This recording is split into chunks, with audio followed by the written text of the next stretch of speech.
കേരളത്തിൽ തന്നെ പല രീതിയിലുള്ള ഭൂമികളുണ്ട്.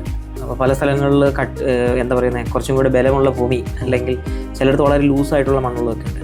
അപ്പോൾ അതെങ്ങനെയാണ് ഓരോ സ്ഥലത്തും ഓരോ രീതിയിലല്ലേ വേണ്ടി വരുന്നത്? അപ്പം അങ്ങനെയുള്ള കാര്യങ്ങൾ ഇപ്പം എങ്ങനെയാണ് ചെയ്യുന്നത്? നമ്മളെ പാക്കേജിൽ പറയുന്നത് നമ്മൾ റബ്ബർ ഫൗണ്ടേഷൻ ആണ്. എന്നാൽ പോലും നമ്മൾ സൈറ്റ് വിസിറ്റ് ചെയ്യുന്ന സമയത്ത് അല്ലെങ്കിൽ എക്സ്കവേഷൻ ചെയ്യുന്ന സമയത്ത് മണ്ണിൻ്റെ സോയിലിൻ്റെ പ്രോപ്പർട്ടീസ് നമ്മൾ നോക്കും.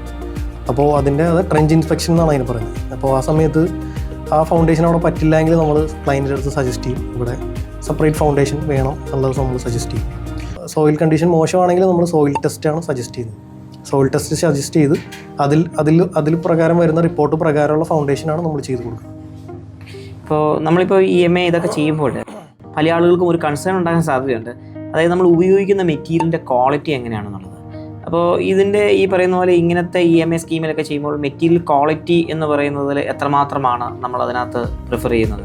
നമ്മൾ യൂസ് ചെയ്യുന്ന മെറ്റീരിയൽസ് എല്ലാം ISI മുദ്രയുള്ള ബെസ്റ്റ് ക്വാളിറ്റി മെറ്റീരിയൽസ് തന്നെയാണ് നമ്മളെല്ലാം യൂസ് ചെയ്യുന്നത്. അത് കസ്റ്റമറെ ശരിക്കും ബോധ്യപ്പെടുത്തി തന്നെയാണ് നമ്മൾ ചെയ്യുന്നത്. നമ്മൾ ഇനീഷ്യലി അഗ്രിമെൻറ്റിലുള്ള മെറ്റീരിയൽസ് എന്താണോ ആ മെറ്റീരിയൽസ് തന്നെയാണ് നമ്മൾ യൂസ് ചെയ്യുന്നത്. അതുമാത്രമല്ല, നമ്മൾ ഓരോ സ്റ്റേജിലും ക്വാളിറ്റി ചെക്ക് റിപ്പോർട്ട്സ് ഉണ്ട്. അപ്പോൾ ആ റിപ്പോർട്ട് പ്രകാരം സൈറ്റ് എഞ്ചിനീയർ ചെക്ക് ചെയ്യും. അത് ക്ലയൻറ്റിനെ കൂടി ബോധ്യപ്പെടുത്തിയിട്ടാണ് നമ്മൾ അടുത്ത സ്റ്റേജിലേക്ക് തന്നെ മൂവ് ചെയ്യുന്നത്.